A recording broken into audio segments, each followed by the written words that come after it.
Sayyidina Jabir bin Abdullah radiyallahu ta'ala anhu has narrated that the beloved and blessed Prophet sallallahu ta'ala alayhi wasallam has stated, in Ramadan my ummah has been gifted 5 such things which was not gifted to any other prophet before me.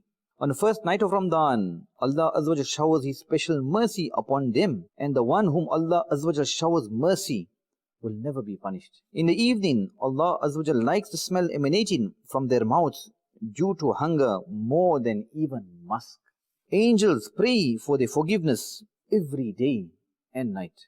Allah Azza wa Jal orders heaven to be adorned for His righteous people and says, soon they will get rid of the grief of the world and find solace in my house and my bounties. On the last night of Ramadan, Allah Azza wa Jal forgives all of them. Standing up, a person asks, Ya Rasulullah sallallahu ta'ala alayhi wasallam, is this Laylatul Qadr?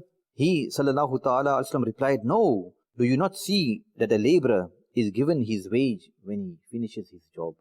Sallu ala al-Habib sallallahu ala Muhammad sallallahu ta'ala alayhi wasallam.